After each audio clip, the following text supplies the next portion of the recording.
Hey, what's up, guys?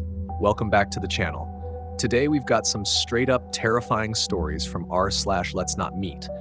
Real life encounters that'll have you double checking your locks and rethinking ever meeting up with a stranger. Whether you're chilling at home, trying to fall asleep, or just in the mood for something eerie, you're in the right place. Before we dive in, don't forget to hit that like button and subscribe. We're on the road to 10,000 subscribers, and every single one of you makes that possible.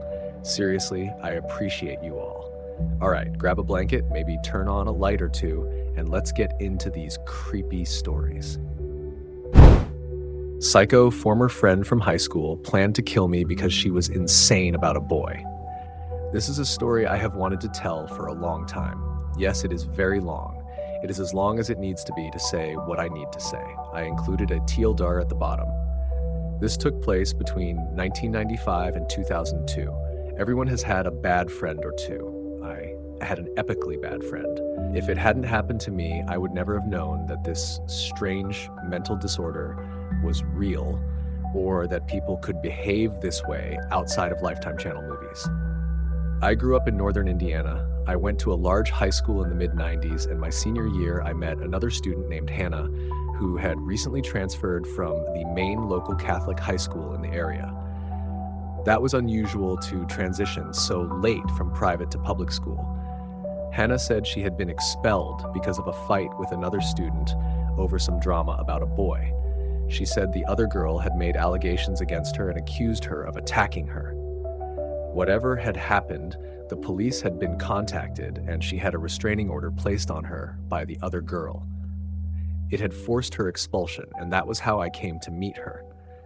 Hannah said none of it was true. She said she never tried to hurt her. Later, I went to college in Indiana. She went to college in Florida. One day, a friend of mine from the dorms ran into a guy she had known from Catholic school back in my hometown. Once he left, she told me about this incident that had happened to him where these two girls were fighting over him about which one was his girlfriend. Neither one of them was dating him, and yet both of these girls thought that they were in a secret relationship with him. The whole thing had been very strange. Then she said one of them was a girl named Hannah. The next summer I was back in my hometown, and Hannah was also. I hung out with her casually. I told her what I had heard about her. She said she would tell me what really happened. She had a crush on this boy, but she had seen him talk to another student named Julie, and she became jealous. She said she was convinced that this boy Mike wanted to be her boyfriend. She was sure Julie must have said something bad about her. Hannah said Julie was popular and pretty and a cheerleader, and she hated everything about her, so she decided she would try to see if she could push her to commit suicide. Hannah said it hadn't worked, but that she had a nervous breakdown. I asked her what she had done. We went back to Hannah's house. Up in her bedroom, she pulled something out from the back of her closet. It was a set of books. One was a book on how to use dirty tricks to get revenge on people, and one was a book with a cartoon character on the front pulling their hair out, and it said in big letters, "Gaslighting." I know it's a common phrase now, but back in 1995, I had never heard of it. I asked Hannah what the book was about, and she said it was about how to drive someone crazy. She said it was simple. You just make them believe things aren't really true, or that things they think are real never happened. She told me what she really did to Julie a couple of years back in high school. She had pretended to be friends with her. She got her phone number, and then she had started making these anonymous phone calls to her. This would have been way before cell phones were common. She had a friend from her church who had a crush on her, and she would trade sexual favors with him in exchange for him pretending to be Mike on the phone. He would get a blowjob for every time he did this for Hannah. Fake Mike would tell Julie not to talk in school so that they could keep things private. Hannah would put notes in her locker and sign Mike's name to them. Fake Mike would make plans to meet Julie at the mall or the movies and then never show up. It sounds very stupid, but they would have been 14 or 15-year-old girls when this happened. Hannah said she had done something really embarrassing, but that it had worked. She had a mixtape and she would whisper nasty little phrases like, "You want to die," or "You should kill yourself," between songs and had played it in her bedroom when Julie was over. Obviously, she commented on it, and Hannah sat there with a straight face and said she didn't hear anything and had no idea what she was talking about. She had set it up with her brother earlier and had asked him to help her play a prank on her friend. He came into her bedroom and said he couldn't hear anything and turned around and told Julie that she must be crazy and hearing things. Julie's parents decided to confront this boy and his family about his behavior towards their daughter. He had no idea what was going on. Because her parents had confronted this boy about something he was never doing, Julie had been publicly humiliated at her high school, and everyone was talking about how she was crazy. Hannah loved every bit of it, until Julie's parents got their phone bill and decided to give it a good look. Mike had not been calling their house, but somebody had been. They had numerous anonymous phone calls.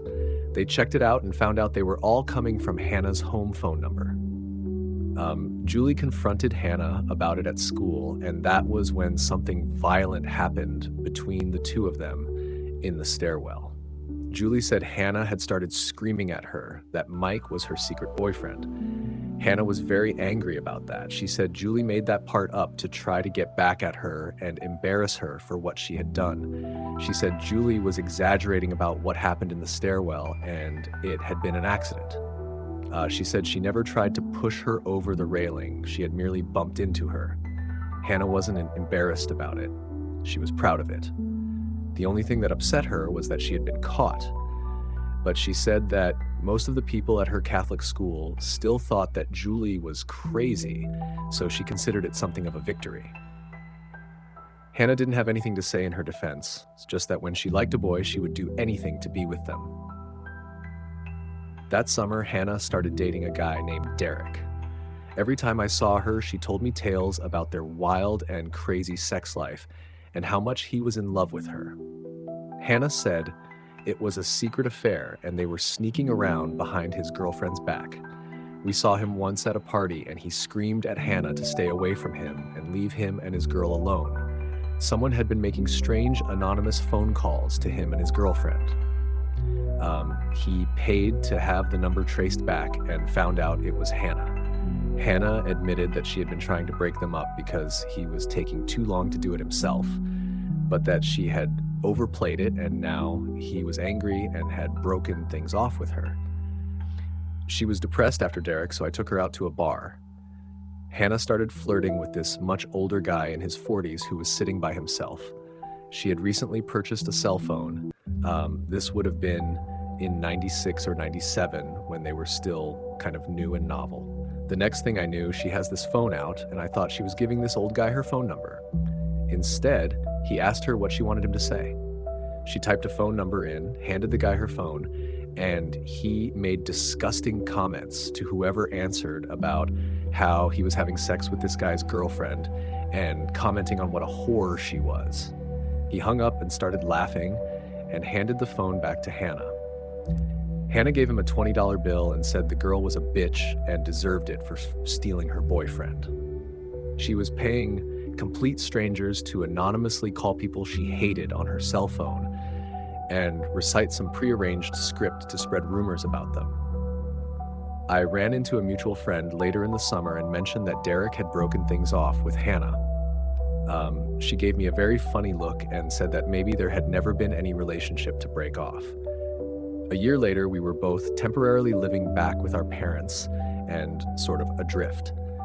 Hannah had been kicked out of her dorm over an accusation made by another student and never completed her degree. She had started hanging out with some old friends from high school. One of those former high school friends was a young woman named Kelly, who Hannah had been pretty good friends with. Something had happened between the two of them because Hannah went on and on about how much she hated her. It had something to do with Kelly's new boyfriend, Dan. Hannah insisted she was using him in some bizarre plot to make another man jealous and was worried that she would hurt him because she had found out about an STD that she had. I drove by her house one night and there were 2 police cars out front. I went home and called her and she said she couldn't talk. I went over and saw her the next day. I thought that their house had been robbed or something. No, The police had been there to talk to her about an incident that had been reported. Hannah was upset. She said that she had to tell the police that she had smoked weed and had gotten high because Kelly had made an accusation against her. Hannah said it was an accident and a misunderstanding. Hannah swore she hadn't been trying to hurt her. The day after Hannah told me about how much she hated Kelly, apparently she had called her up and said she wanted to talk to her about something. She and another friend had shown up, and the three of them had gone out to some local overlook to smoke a joint. The other girl waited down below for the two of them to talk privately. Hannah had asked Kelly to look at something, and when she turned her back, Kelly said Hannah grabbed her and tried to push her off the ledge. They were about 100 feet up in the air, and she would most likely have been killed by the fall. Kelly said they fought back and forth. She regained her balance and had took off screaming about what Hannah had tried to do. Hannah said it was all a misunderstanding. It was an accident. She had been trying to show her something, but then she had lost her balance because she was high from the marijuana and had grabbed Kelly to stabilize herself, not push her off the edge. She said Kelly had almost fallen off because she had hysterically overreacted. Kelly had been very upset and insisted that Hannah had done it on purpose, and she said that it was because she was jealous over her relationship with Dan. She said it was obvious to everyone that Hannah was obsessed with him. What Kelly had not done, however, was tell the police that they had smoked a joint right before this happened. And when Hannah did, the police said that didn't have enough evidence for any kind of case. They weren't happy with Kelly for omitting that part of the account. That was it for Hannah and most of her high school friends, or at least for a couple of years. Kelly stuck to her version of what happened, and her friends sided with her. People began talking about the strange rumors that had followed Hannah around since high school. I thought it was suspicious, but I couldn't bring myself to believe that she tried to kill another woman. I thought that sort of thing only happened in the movies, not small towns in Indiana. I did not, however, want to be friends with her. She was an embarrassment to be around. She had almost no left in town at that point. She called me up to tell me she had decided she needed a change. She was going to pursue a different career and move to Minneapolis to make that happen. She moved in 1998, and I honestly thought I would never see her again. I wish I hadn't. She called me about a year and a half later. She said she was doing really well and that the move had been good for her. She said she had made friends and she had met a boy and was completely in love. She said this was the guy she was going to marry. His name was Dan.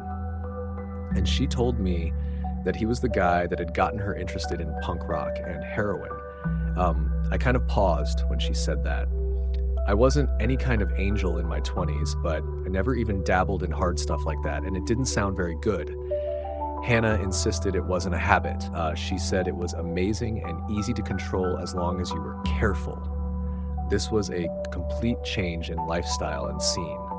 Before this, she had been something of a hippie chic, but that was all gone now. At that point, her life revolved around hair, punk rock, heroin, and Dan.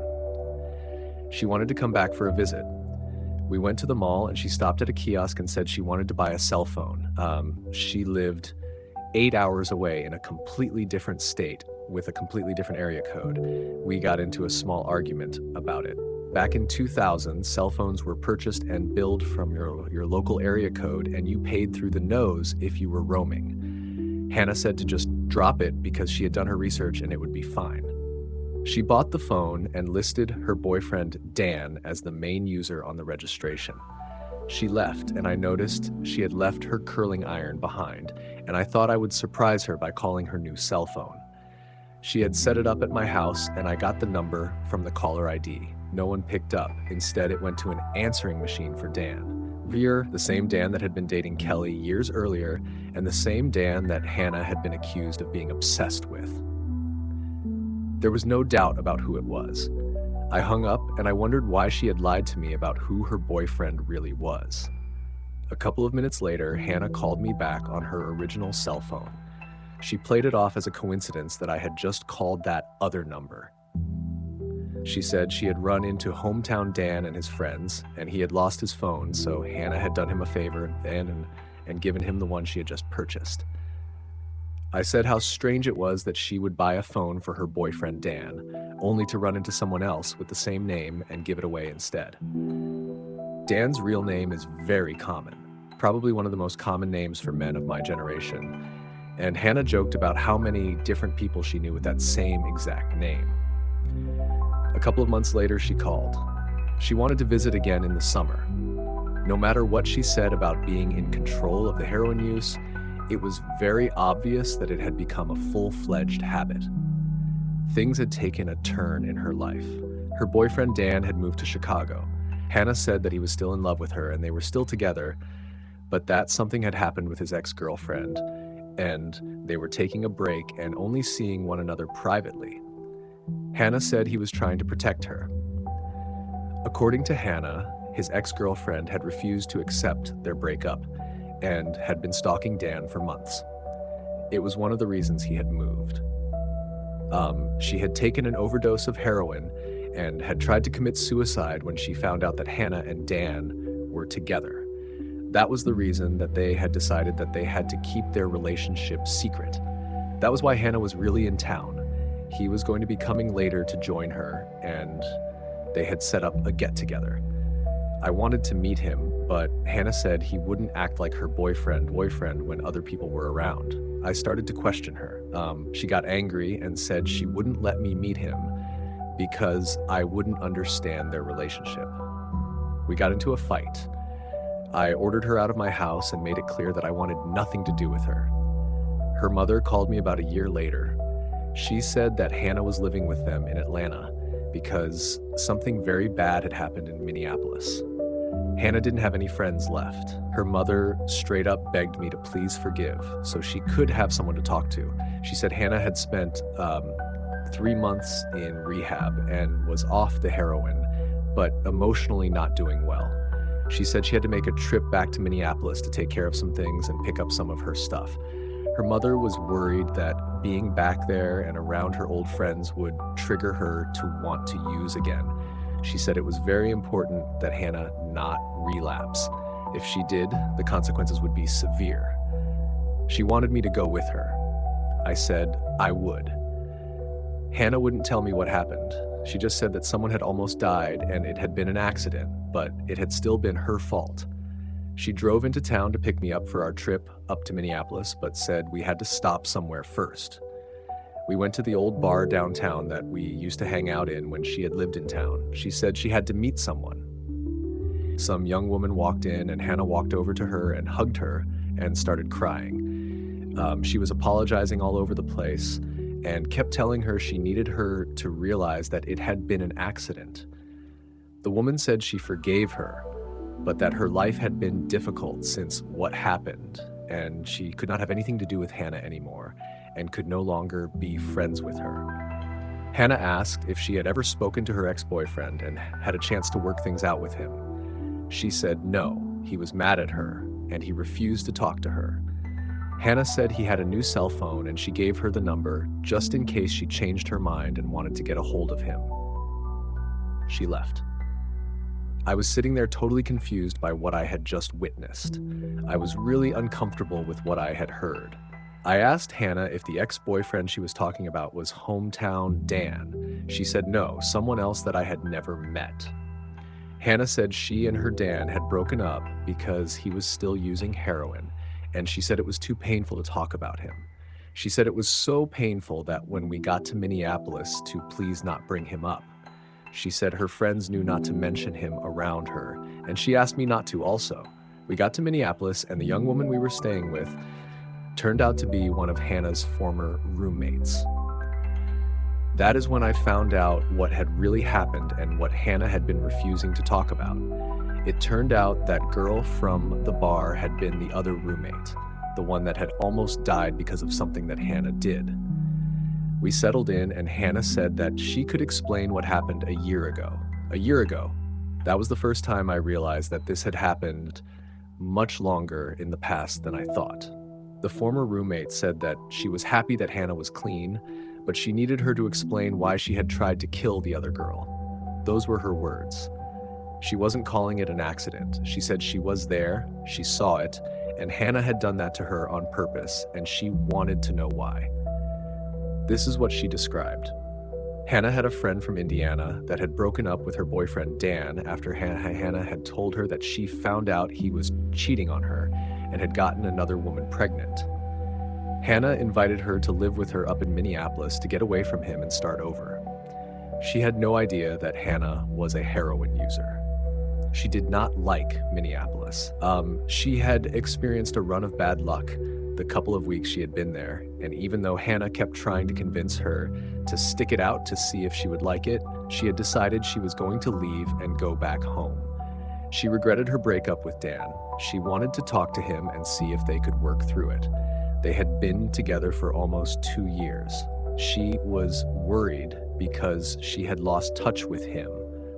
Hannah had been able to track down his phone number for her through some mutual friends, but no matter how many times she called or how much she begged, he refused to answer her calls or call her back when she left messages. She was upset and told Hannah that she was going to stop by his apartment to see him on her way back to Indiana. She was supposed to be leaving within a day. Hannah kept insisting that she would like heroin if she would just try a little bit and had been pressuring her very hard to join in with everyone else. The roommate was angry about that. She said Hannah knew she was scared and didn't even want to try it. Hannah had promised her that she would be safe and promised her that it would be a small dose. Hannah said she knew what she was doing. She gave in. Hannah bought the heroin, and she bought a lot more than normal, which she said was for a party later. She prepared the needles and said she had just used a small amount. Instead, she had used all that she had bought, which turned out to be way more than was necessary to kill all of them. Hannah had given the girl the injection, and she slumped over immediately and stopped breathing. Hannah had then moved on to the other roommate and told her everything was fine in the other room and that she was enjoying herself. She tried to convince her to take her dose, but she wanted to check on the other girl first. Hannah walked over and had an imaginary conversation with the young woman who was completely unconscious and tried to convince the other roommate that she was fine. She went to check on her herself and immediately saw she wasn't even breathing, panicked, and started screaming at Hannah about why she was lying. She ran for the phone. Hannah ran after her. She dialed 911. Hannah grabbed the phone and hung it up. They called back and she said it had been a mistake and they were fine. Hannah wouldn't let her near the phone and kept trying to tell her that she was being hysterical and that everything was okay. Hannah tried to pin her down and force the needle on her, and she fought back and ran out of the apartment and down the hall to a neighbor's. They called 911. When the paramedics got there, the girl was clinically dead. They worked on her and got a heartbeat and transferred her to a local hospital in a comatose state. She lived, but for a while, it wasn't clear if she would pull through. Hannah told the police she didn't know why she had done it. After talking with a lawyer, she said it was because of heroin psychosis and that she had been temporarily insane at the time. She agreed to a long-term rehab stay and a year of drug testing and probation. After that, the charges against her were dropped. That had been the reason that it was so important Hannah did not relapse. She would have been looking at prison time. Hannah said it had been a strange temporary hallucination that had caused her behavior and that she had never meant to hurt her, and the whole thing had been an accident and a misunderstanding, the same excuse she always used. I am going to spell this out since the morons who work for the Minneapolis Police Department were too stupid to realize this 20 years ago. Hannah was obsessed with this girl's boyfriend, Dan. She had been obsessed with him for years. She had developed a detailed and deranged fantasy that the two of them were in a secret relationship together because she has a peculiar and somewhat rare psychiatric condition called erotomania, or de Clermont-Bonne syndrome. She believed that this young woman was standing in the way of their romance, and so she ingratiated herself to her and pretended to be her friend so that she could find a way to get close enough to her to get her out of the way.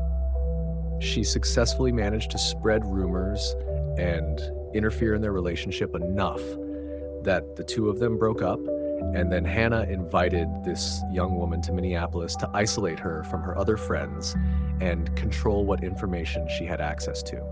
This was the year 2000. We didn't have text message or Facebook back then for keeping in touch with people.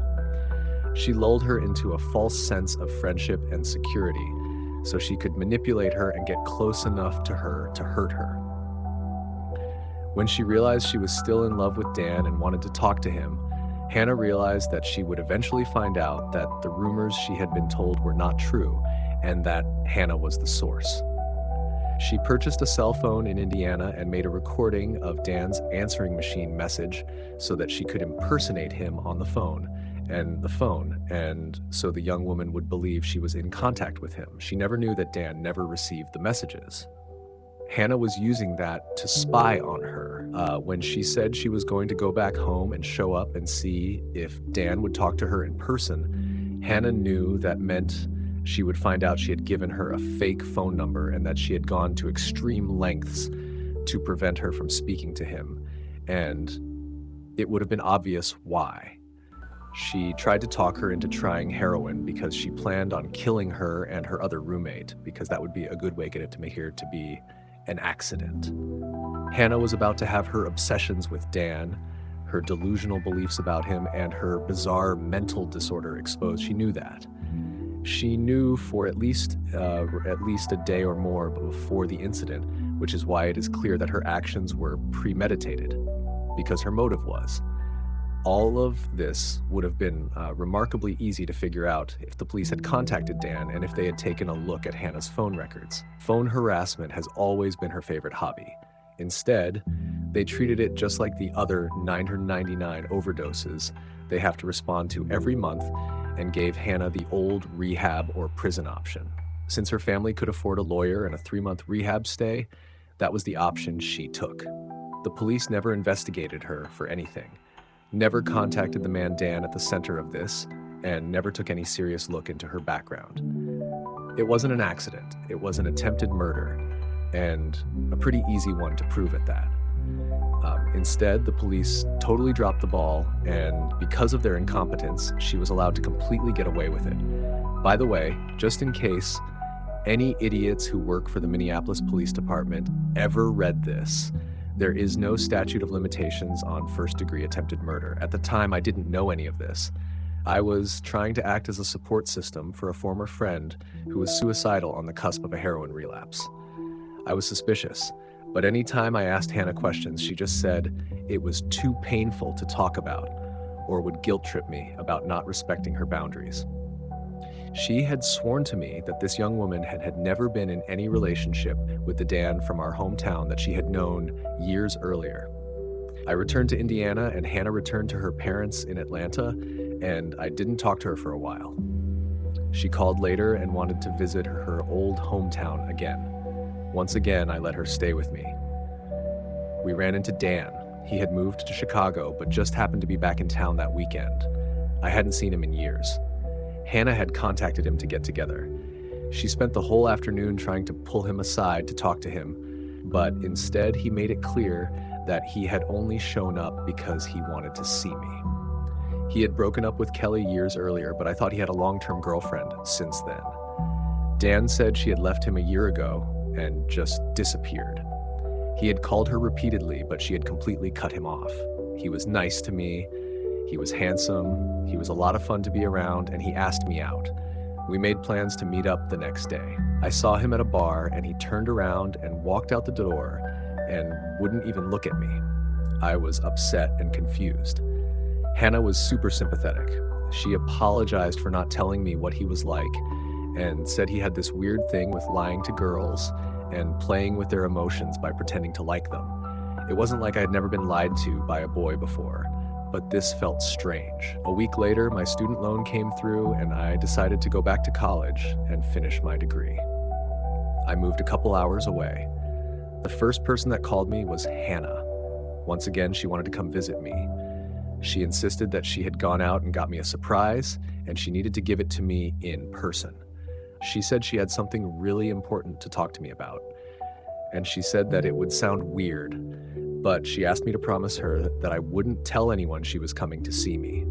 I humored her. She showed up at my apartment, and when she walked in, the first thing she asked me was if I had told anyone she would be there. At first, I said no. She said that she had something for me and reached into her purse. She paused and said that she just wanted to make sure that no one knew she was there. I was frustrated, and I kind of offhand said that no one besides my mom and best friend. Hannah got furious. She was angry that I had told anyone she would be there and refused to show me what she had brought as a surprise for me. She went and locked it in her glove compartment because she said she didn't want me to snoop in her stuff and find it. She kept saying she wanted to talk about something, but the time wasn't right. She decided to go home a day early. Then one day, a couple of weeks later, out of the blue, she just showed up on my doorstep one evening. I was on the phone with my best friend, who, by the way, went to the same Catholic high school as Hannah, and while not close friends with her, knew who she was. I was talking to her when I saw Hannah walk up to my front door. It was an 8-hour drive from Atlanta to Indiana. I got up and opened the door, and I still had the phone up to my ear. When I opened it, Hannah had her head down and she had one hand inside her purse. I said her name and she looked up at me and pulled something purple from her purse. She saw I was on the phone and swiveled around and put whatever she had been holding in her hand back in her bag. She was acting very strange and she was shaking, and I was worried. I asked her to come inside. At that point, I was convinced that she was back on heroin, and that had been the secret she had been trying to talk to me about for months. She said that she was upset about a boy and needed to talk to me. She said she had something that she wanted to show me, and she reached into her purse and pulled out a handgun. It was a purple and black revolver, and I realized from the color that it was what she had pulled from her purse when I had first answered the door. She said that she had been checking to make sure the safety was on, and I was lucky that she hadn't accidentally shot me because I had startled her. She said the gun was because she was back on heroin and scared of the part of town she had to go to in order to buy it. I didn't know it back then, but revolvers don't have safeties. She told me about a musician in Atlanta that she had met, and she was frustrated because he had a girlfriend and she hadn't been able to find a way to get him to pay attention to her. She wanted me to tell her what I had done to Dan so she could use it on this guy. She told me he was still talking about me months later, and she wanted to know why he was still interested even though we hadn't talked since the previous summer. From my point of view, he wasn't. He had ghosted me months earlier. Hannah kept insisting that I must have done something to him. It was like she was implying that I had hypnotized him or something ludicrous, and she wanted me to tell her. I clearly explained that I hadn't done anything and he had ignored me, and then never returned my phone calls after I tried calling him. She cried and drank for a couple of hours and then turned around and drove 8 hours back to Atlanta in the middle of the night. Just for the record, Hannah was the one who gave me Dan's phone number. After this, something very strange seemed to get set into motion. I got a phone call from an anonymous number, and when I answered, it was Hannah who said someone wanted to talk to me, and she flipped me over to a 3-way call with someone else. It was Dan's roommate and best friend in Chicago, and he started screaming at me, asking me why I was playing games with Dan and messing with him. He said he was going out of his mind, and I needed to call him back and stop whatever it was that I had been doing to him. I told him I didn't know what he was talking about. Dan had never called me, and I had tried to call him, and then we were disconnected. Then another anonymous call that was really Hannah, with another 3-way call and another group of boys who started yelling at me and telling me they would kill me for what I had done to Dan. Then another disconnected line before I could ask them what they were talking about. Then I called Hannah to find out what the hell was going on. It was the craziest and most disturbing conversation I have ever had with another person. At first, she just kept saying that I had hurt Dan and I could not ever talk to him again or have any contact with him. None of it made any sense, since this was about a guy that had refused to return my phone calls and had ignored me for months. Hannah started getting very upset and kept saying that I knew what I had done. I just wouldn't admit it. She said that Dan hated me and had never wanted anything to do with me, but that I was doing things to him to make him say that and pretend that he liked me instead of her. I had no idea what the hell was going on. She said that Dan was her secret boyfriend and that he was in love with her and had been in love with her for years. She said that the two of them had been together since they were teenagers and that I knew it but was pretending not to. I asked her how she could have been his girlfriend when I knew of other girls he had dated. She started screeching that those weren't real relationships. He was only pretending to like them. When he talked about them, he was really talking about her. But other people kept doing things to him so that he couldn't tell her directly how he felt. But she knew. She insisted that he found ways to let her know that he was really thinking about her.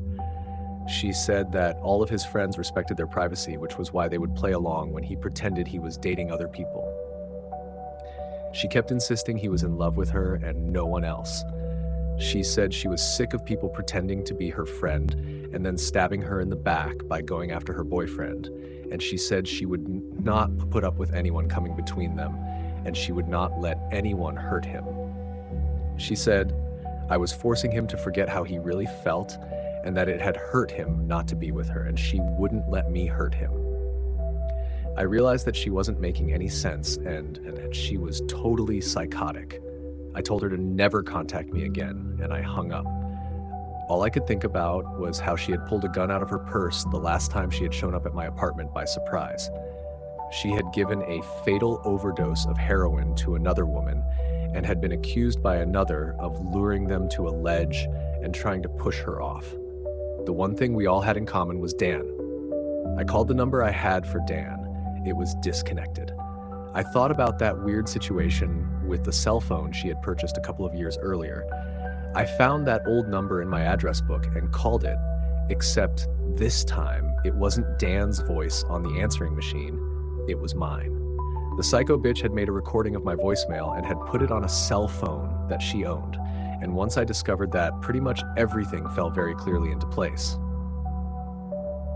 That was what had happened to that girl in Minneapolis, and that was why Dan had spent the last several months thinking he was contacting me. There was no relationship with Dan, it was all in Hannah's head, and she was frantically trying to keep other women away from him to protect her fantasy from imploding. Hannah is psychotic. It is a mental disorder called erotomania, and it is the fixed, delusional belief that another person is secretly in love with you. Not everyone who has it will be violent, but some people are. In some cases, other people are used in strange psychotic dramas and vicious smear campaigns that are aimed at trying to rearrange reality so that it conforms with the delusions inside of their head. The people that are perceived as standing in their way can be the victims of extreme violence. Hannah showed up the next day at my apartment screaming at me to let her in. I would not, and I was getting ready to call the police when she started crying and saying that Dan had killed himself, and then she walked away, and that was the last time I ever saw her. I spoke to my parents, who told me that I had received several phone calls to their house from people letting me know the same thing. I changed my phone number to keep her from contacting me. I contacted the police in Indiana, who said if she showed up again that they could arrest her for felony intimidation, but for anything she had done months earlier. I contacted the police in Minneapolis, but I knew very little information, only Hannah's name, not where or when it had happened. I asked repeatedly to please be allowed to speak to someone, but the woman on the phone said they weren't interested in talking to me. I moved so she wouldn't know where I lived. I cut myself off from anyone from my hometown who I thought might know her, so nothing could ever get back to her about where I lived. The last I heard from her, she was stalking some new guy down in Atlanta. I would have been more than happy to meet the bitch in a courtroom, but unfortunately, the law is nothing like you see on TV. So unless I ever have the privilege of sitting in on her sentencing hearing, Hannah from Indiana, let's not meet again. Former friend turned out to be a psychotic stalker with a strange mental disorder who spent years engaged in bizarre and secretive behavior to attack or kill any woman who went near her imaginary girlfriend. I posted about my stalker on Reddit, and he found it. Quick backstory. I've had a stalker for about 4 years. He was never aggressive or sent me proper threats, so stubborn as I am, I did my best to ignore him and not give him the satisfaction of showing him any fear. To be honest, after a while, I also wasn't scared anymore since he almost never came close to me. I know being stalked can affect people severely, even in a case like mine, and that's totally valid, but I guess I just got lucky and was never really psychologically affected by it. His stalking behavior mostly just consisted of sending me letters and gifts, such as photos of my own apartment building from the outside, things he dug out of my trash can, and so on. I called the police many times, but they weren't able to, or really tried, TBH, catch or identify him. About 3 weeks ago, I discovered the German version of r//IMA and thought that people might want to know about what it's like to have a stalker. Since I barely use any social media aside from Reddit and have no personally identifying information here, I didn't think he'd ever see it. One person even asked, "Does he know you're putting him on blast on Reddit?" And I answered, maybe. Maybe it would make him angry. Maybe he'd be turned on. Don't know. Don't care. Well, I know the real answer now. He did see it and he did not like it. Like I said, he was never aggressive and never came close to me. The closest I know of was when he sent me a picture of myself unlocking my apartment door, taken from the corner of the steps above. Sorry if that makes no sense. IDK, how else to explain it? But I consider myself a pretty vigilant person, and I'm thinking that he might have hidden a camera there instead of being there to take the photo himself. I think I would have noticed him if he did. I don't know how he got wind of the AMA, but he did. The next week was quiet. No letters, and I didn't see him anywhere. Then he left me letters with printed out questions and my answers from the AMA. He also left me a long, hateful letter toward my boyfriend about an issue I had posted on the German version of Ida. His letters were never hateful like that before, though he never seemed happy with my boyfriend. He wrote about how I should share the spotlight with him since I got so much attention thanks to him. A few days later, I got a gift. But this time he didn't leave it in my mailbox or at my car like he usually did. No, this time he left it inside the apartment building right in front of my door. I didn't take it inside my apartment, but opened it outside. It was a pretty big box, which was also unusual, and it was taped shut. As I'm typing it out, I realized that wasn't a good idea at all and could have ended badly for me, but luckily he didn't send me a bomb or anything. He did, however, send me several zip ties, a roll of tape, the kind you use to tape off walls when painting, nothing you could use to restrain someone, a TV remote with most buttons picked off, a pack of Band-Aids with a few used ones, not actually, just made to look that way, according to the police, a framed picture of me. I could tell the picture was taken a few days ago, and my boyfriend was next to me, but cut out of the photo. The frame was shattered, and the package was full of glass shards. Clearly more than just what could have fallen out of the frame. They were also intentionally put inside the crumpled newspaper that was stuffed in there to keep it all in place. I called the police right away and gave it to them. They were more concerned this time, finally, thanks, and told me they'd send patrol cars more frequently. He didn't show up or leave me any letters/gifts for about another week and a half. But 8 days ago, it started again. I found letters in my mailbox where he wrote about how he wasted his time on me, how I haven't been appreciating his effort, how he was wrong about me being special. 5 days ago, I left my apartment in the morning and heard a crunch sound as I stepped on my doormat. He put broken glass under it in the night. I went off to work because I was in a hurry and was just going to make my boyfriend call the police, but then I found my car had also been vandalized. The sides were scratched, lights smashed, and the windshield had a phrase painted on it. "It's time soon, miss my last name. Es wird langsam Zeit, Fräulein Nachname." I went back inside and called the cops myself. They found the same phrase on a note under the doormat. This time, they really took me seriously, which might have been because I was just pissed at this point, which I made very clear. If for some reason you're like me and just too stubborn to be afraid of a stalker like mine, then all of this, the letters, gifts, photos, even the damn glass under my doormat, are just really annoying and inconvenient. But my car was useless to me now, and the threat scared even me. I did, however, have a dash cam in my car, and it caught everything. The police took the footage as evidence. Even though the dash cam footage wasn't of high quality and I had given them photos of him that were just as good before, they said it's not enough. They told me they'll look into it further and promised to send more patrol cars again. Then it was quiet for 2 more days, until 2 days ago. Someone rang the doorbell just after 4 a.m. My BF and I got up, but we were both hesitant. But I saw blue lights outside, and just as I got up, I heard them shouting, "This is the police. Please open the door."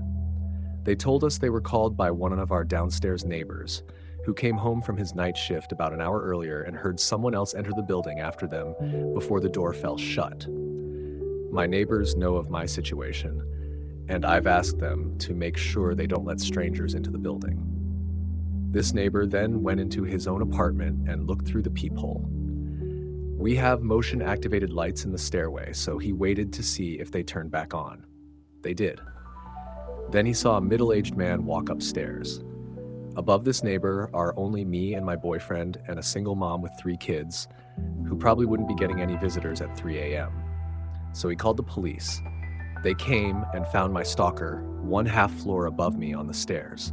He should have been able to see the cop cars since there's a little window up there and they had their lights on, but he either missed them or wanted to get caught. They found a pocket knife on him and he confessed to being my stalker right away. He's finally caught. They got him. It took 4 years, a provocative Reddit post, and one very vigilant and caring neighbor, but he's finally done, for now at least. He's facing several charges, and I've collected every single piece of evidence over the past 4 years. I don't know what kind of outcome I can expect, but for now, I finally got some peace. Edit just changed some of the wording to make it easier to read. Edit 2. I already wrote this in a comment, but I genuinely cannot stop thinking about it. Today, at 9:30 p.m., for the first time in over a year, I took out the trash by myself in the dark. My boyfriend always did it just to be safe, but today I had nothing to worry about. Date invited me to a fake barbecue and then wouldn't let me leave. House had a soundproof music studio in the basement. I'm so sorry this is so long. Maybe I included too much detail. I don't know. I don't post very often. I'll put it till there at the end. This took place a while ago, 2005-ish, but I'll probably never forget it. I, around 21 at the time, F, was still fairly new in my city. I had just gotten out of a bad relationship, wasn't in the best place mentally, and didn't know a lot of people in town besides my ex and his friends. I was on a dating/hookup app looking for people to hang out casually with, maybe find FWB or something. I had matched with a 25-year-old guy, Simon. We talked sporadically in the app for a few days. He explained he was in a band and living in a house with his bandmates. He sent me their music. It was just audio on YouTube with a heavily edited still image of 4 or 5 guys playing rock instruments. One of them looked like him. The music was an interesting combination of styles and not really for me, but whatever. He seemed like a nice enough. He stopped replying for a few days and I figured that was that, moved on. Then one day I was at work and got a message from him saying sorry. He'd been so busy and inviting me to a barbecue with his friends and bandmates in their yard. He had explained that their band manager was providing them the house to live in. Based on the lack of views on the YouTube video and the fact I only saw one photo of him playing in the band, I figured he was probably exaggerating the band manager thing. I thought it was more likely something along the lines of a bar manager friend giving them a discount on rent in exchange for being a house band at their bar or something, and didn't think much of it beyond that. Normally, I would have just said no to going to a barbecue alone at the home of someone I really didn't know, but I was really bored and figured I might be able to overcome some social anxiety and maybe even make some female friends there since he made it sound like a pretty big party. I put the neighborhood he gave me into maps and it was a suburban area with lots of families, as far as I knew. I figured being in a yard on such a nice summer day wouldn't be overly risky because lots of neighbors would be outside. Plus, it was just a few train stops away from my workplace, and I was off in a few hours. I did tell him I wasn't overly comfortable with the idea since I didn't know him well, but I would stop by for a bit if I didn't need to go inside the house at all. He said that was totally fine, which made me feel a lot better. I even made sure to not drink anything for the rest of my shift, so I wouldn't be risking needing to go inside to use the bathroom. I was anxious about just showing up to a barbecue with people I didn't know at all, as he implied that the event was already underway. Plus, I would have had a hard time finding a specific address from the backyard side, so I asked Simon if he could meet me at the train station since he said it was a quick walk anyway. He agreed to do that, and I let him know when I was leaving work and what time maps said the train would get to his station. I sent Simon a message to tell him that I had arrived at the train station around 5:30 after I looked around and couldn't find him. He told me he was running behind and to just start walking toward the neighborhood. I was about halfway across the massive train station parking lot when I saw him slowly wandering toward me.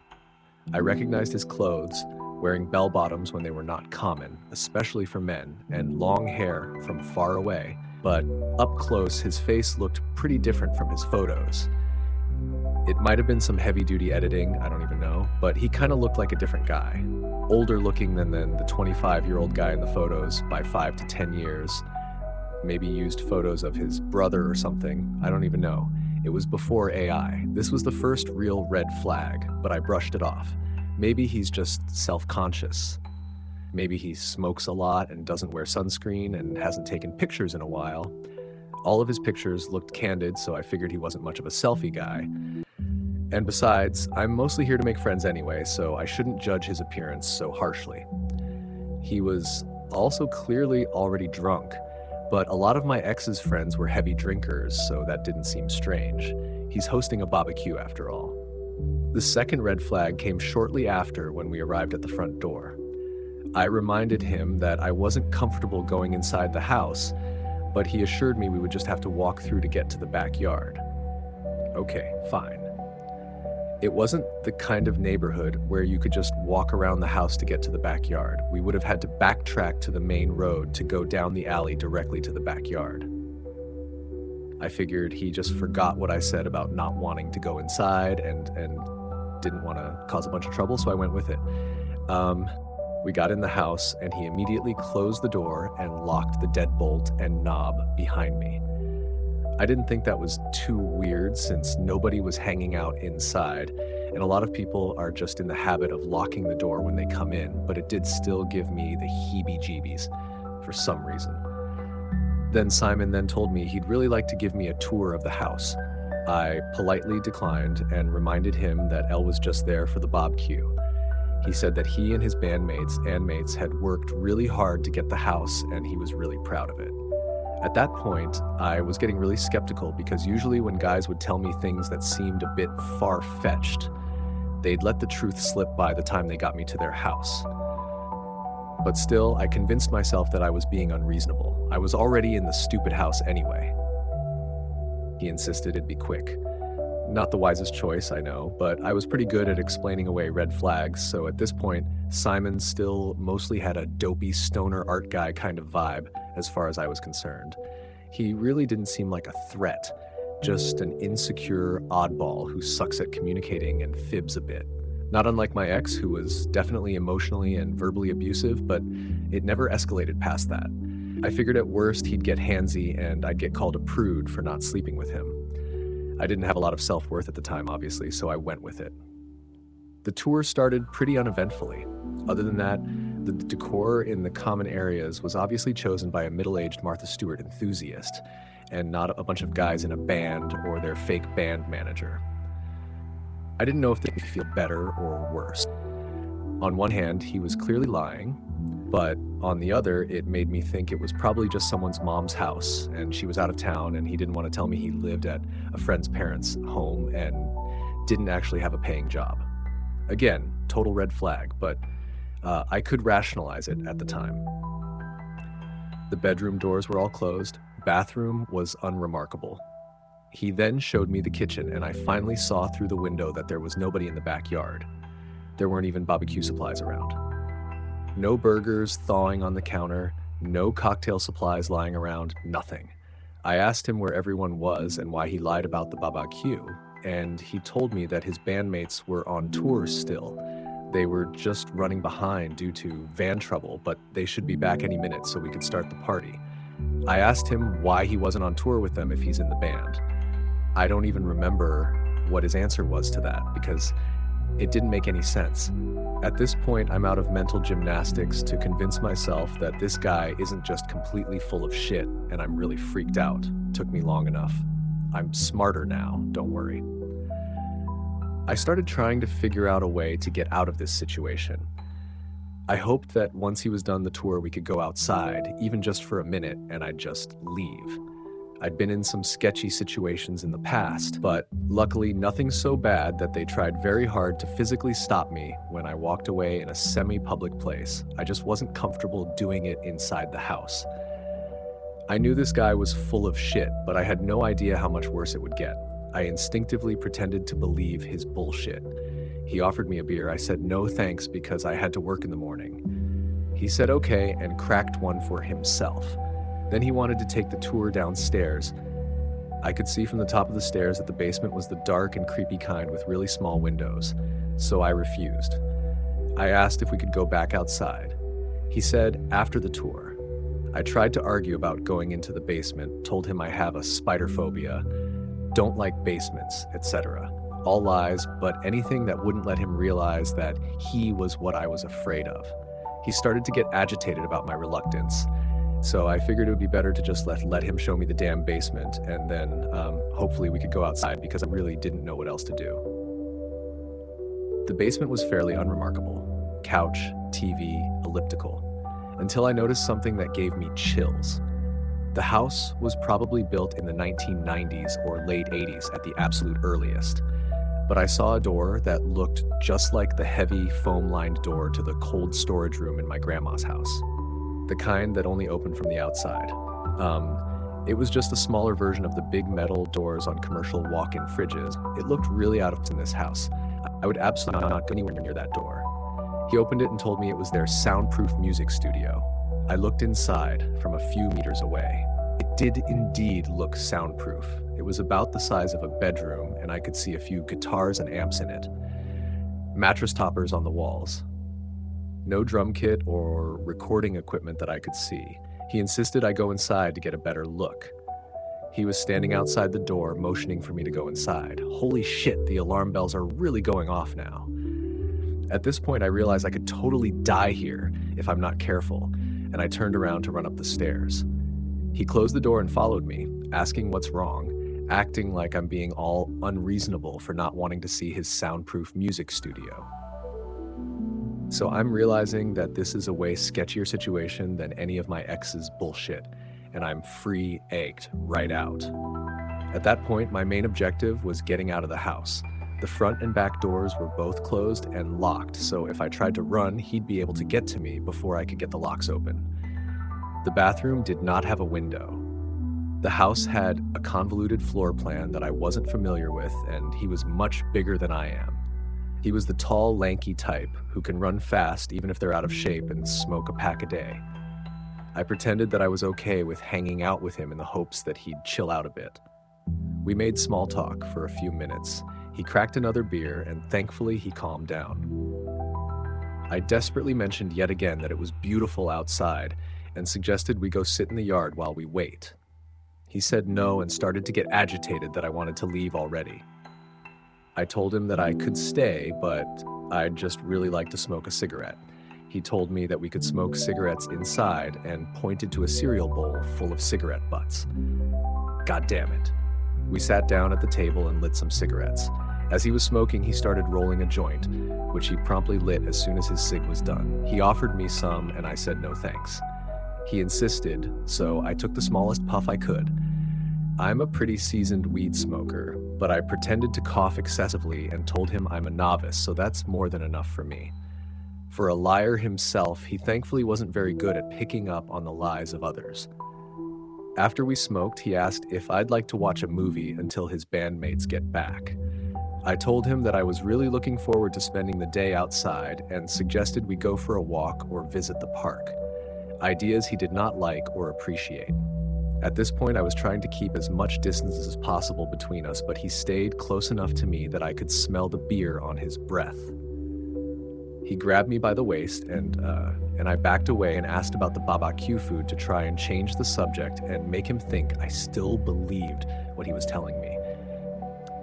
He started to get angry again and sternly reiterated that his bandmates should be home any minute, and my anxiety was absolutely through the roof.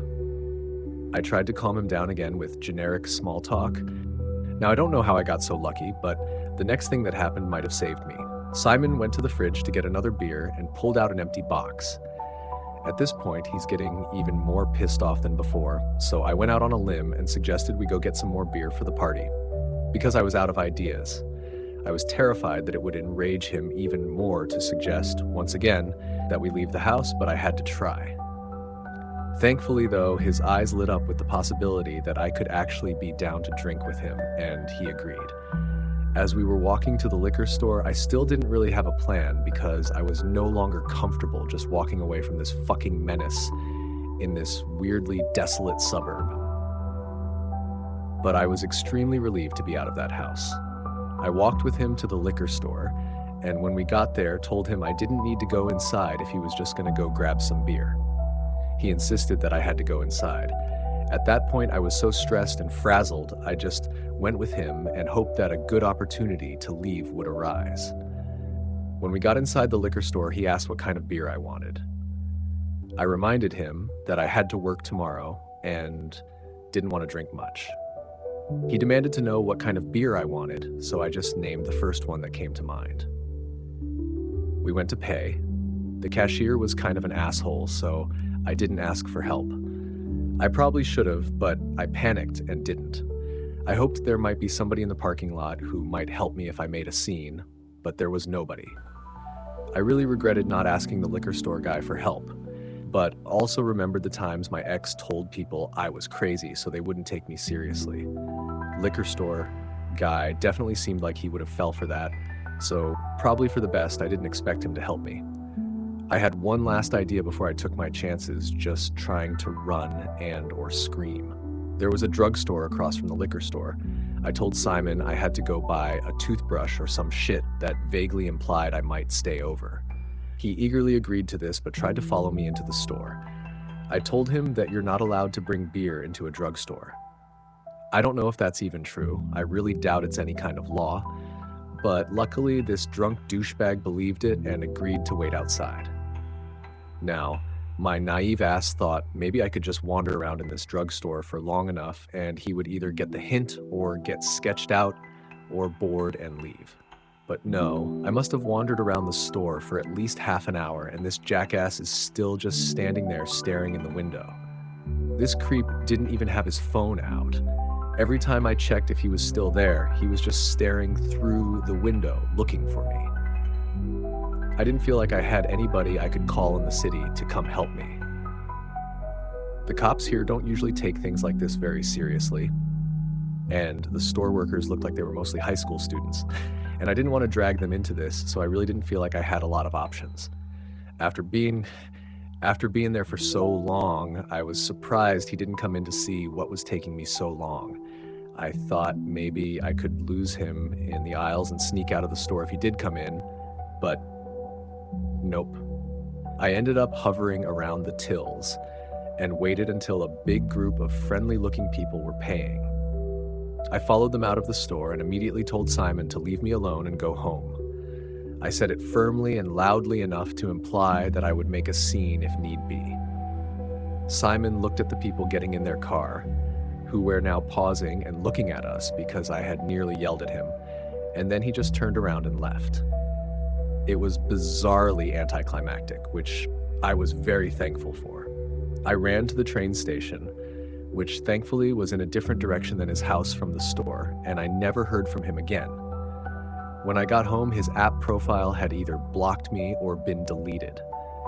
Years later, after I stopped compartmentalizing the whole thing, I wish I would have reported him or something. It bothers me to wonder if he tried it again with someone else but made sure the fridge was stocked first. But at the time, I didn't think anybody would take me seriously. I was embarrassed of my choices, and I just wanted to move on from the whole thing. Plus, all I really had was a likely fake first name and a general idea of where the house was, which probably wasn't even his. I'll probably never know any more than I do now, and maybe that's for the best. Anyway, Simon, you lying puz, let's not meet. TLDR, in my early 20s, I met a man on a hookup app and agreed to go to a barbecue he and his bandmates were hosting at their house in the suburbs. When I met up with him, he was really drunk, looked different from his photos, his bandmates were nowhere to be found, and the decor in the house didn't look like it was theirs. He locked the door and got angry every time I asked to go outside. After a tour of the house that included a soundproof music studio and no evidence of a barbecue, I was able to escape by suggesting we visit the liquor store together after he ran out of beer and telling him to leave me alone once we were around a group of people. Yeah, I'm gonna make it even longer. Sue me. Hey everyone, thanks for reading my story, and thanks to everyone who had left comments and feedback. I really didn't know what to expect when I posted this, but your kind words truly mean a lot. I tend to process things by writing them out and rereading them over and over, so this was my way of moving past the whole thing, and I'm glad I shared it. And I'm shocked by how many people have enjoyed reading it. I'm sorry to hear about how many of you have experienced similar things, but your stories have helped me forgive myself. I feel like if this story has helped anyone feel less alone in having gone through something similar, or even just used it as a distraction from the stressful things in their own life, then something positive has come from it. Just please don't be afraid to meet people or go on dates. Be cautious, be curious, but you don't need to be fearful. This situation was not normal at all. I'm also really surprised and flattered by how many messages I've been getting about using this story for podcasts and videos, but I don't really sign into Reddit often enough to reply to all of them. So if you want to use it, just go ahead. I feel like I'm punishing the people who are thoughtful enough to ask first by not replying in a timely manner. So honestly, just go for it. I'm so past this whole thing. It's the internet story now, lol. I'd prefer if you don't use it for AI narrated channels, but I understand that once you share something in this way, it's not really yours anymore. So, whatever. Lol, you do you. Man tried to grab my baby from me on flight. I've flown with my 1-year-old solo nearly a dozen times. Usually people are understanding kind of me having a baby on my lap, and overall, he's a happy, easy baby. He's also very cute, so it's not uncommon for strangers to talk to him. Usually, I don't mind. The last trip I took, I sat alone in my aisle with a man sitting by himself directly behind me. My baby was tired and fussing. I knew he was tired, but there's not a lot I could do until after we took off. Right out the gate, the man behind was talking to my baby, saying, "Oh, hi, baby. Why sad, baby? Cute, cute baby." I smiled and replied that he was tired. Sorry for the fuss. Thank you. After takeoff, I started to get him settled for a nap. The man behind us continued to talk to my baby, putting his hand through the seats to try and grab his feet. Multiple times, I asked him nicely to please stop. My baby was tired, you're distracting him. He just needs a nap. Finally, I set my baby down next to me. He stood on the floor facing the seat next to me so that I could make a bottle. The man behind me stood up and reached over my seat to pick him up. I immediately leaned forward to pick up the baby, saying, "No, thank you. I don't need help. Please, no. No, thank you." The man pushed me back into my seat while mumbling, "Sweet baby, why baby cry?" I replied very loudly, "No," and quickly picked up my baby. I thought that was the end of that. I was wrong. I tried to rock my baby to sleep while desperately trying not to lose my cool. As I'm rocking the baby, the man behind me reached through our seats to grab my arm, saying, "No rocking, no rocking. You make him cry." I pulled free from him and yelled, "Do not touch me." Again, I thought that'd be the end. I started rocking the baby for a second time. This time, the man behind me reached both hands around either side of my seat to hold me in place, saying, "No, no rocking. Stop rocking." I am somewhat embarrassed that I completely lost it. clutching my baby to my chest while struggling to get free of him. It hurt. I hit the call light while screaming, "Let me go! Do not touch me! Let me go! Let me go!" He was still holding me by my arms when the flight attendants came running. I could barely get anything out to the flight attendants. Everyone around us was staring, I was sobbing, and all I could get out was that I could not sit there anymore, and for the love of God, please move me. The man behind me tried to move with me, but I told the flight attendants that I didn't know him and he could not come with me. I had a good cry in my new seat, but my baby immediately went to sleep. I was moved to be next to the flight attendants' seats. After calming down, I explained to the flight attendants what had happened. Multiple times, the man that had been behind me got up to try to come back to my new seat, only to be turned around by one of the flight attendants. Towards the end of the flight, one of the flight attendants told me that they'd explained everything to the pilot, and the pilot had called the FBI and local police to escort the man off the flight. I would also be escorted off, as well as everyone around us that had watched everything happen. He cheered as he was escorted off. I had to interview with the FBI and nearly missed my next flight. After my trip was done, I had to fly back going through the same airport. It was stressful and emotional, to say the least, even knowing that he was banned from the airline and the airport. I haven't flown since. To the man that tried to grab my baby from me and then wouldn't let go of me, let's never meet again. Man on train decides he doesn't like how I sit, tries to intimidate me. This happened to me about a month ago, but it still boggles me. 2 points of background to make this story make sense. One, I live in Tokyo and commute via those famously crazy crowded trains daily. There exists on them this kind of unspoken agreement that everyone works together to make this suck as little as possible. People, for the most part, hold their backpacks in front of them. Men don't manspread, etc. But that's when the trains are full. About 2 stops before mine, the train goes from sardine can to everyone on this train to lay on the seats and have room left over, so usually I can sit down at this point. 2, I'm not a Japanese woman. Very obviously so. Even when I'm in my white dress shirt and pencil skirt like all the other office drones, I'm often the only obviously non-Japanese woman on my train in the morning. But despite my appearance, I'm fluent in Japanese. So one day I sit down when the train empties out, headphones in, mobile game going, ready to enjoy the 10 minutes of sitting I get on my hour commute. I'm sitting with my legs crossed, but there's maybe 10 people in the car, so I'm not in anyone's way. I'm tuned out when all of a sudden, a hand reaches out and grabs my bare knee. I'm in a skirt. I, of course, jolt straight out of my skin, rip out my headphones, and look up at the hand's owner. It's some skinny old Japanese dude, 60s. He points at my legs, then at other people on the train. Again, a max of 10 in a car that can hold 50 plus easily and probably held about 80 10 minutes ago. In slightly broken English, he says, "You must not cross legs."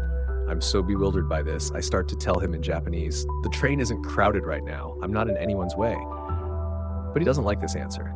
He starts to reach for my legs again, presumably to uncross my legs himself. I, liking even less of this, summon up my loudest non-scream. "Don't touch me." And thankfully, this is enough to get him to stop that, as another thing you don't do on trains here is make a fuss. Sadly though, yet another thing you don't do here is get involved. So, despite a woman all but screaming, "Don't touch me," it's some foreign woman causing trouble, best not to get involved, etc., etc. So no one comes over. So while I've made it clear that I will not stand for physical confrontation, this old dude still feels comfortable enough to stand directly in front of me, nearly knee to knee, looming over me while he repeats endlessly, "You must." He did this for at least 5 minutes. I didn't move. I didn't blink or break eye contact. I started plans B through P of how to get off this train at the next stop. Thankfully, he gave up before the next stop, shaking his head and calling me a rude bitch in Japanese before wandering off. Still take the same train, but haven't seen him since. Let's not meet again, leg police fucker, lest you find out what happens when you loom over a girl at dick punting height. Edit removed, double negative.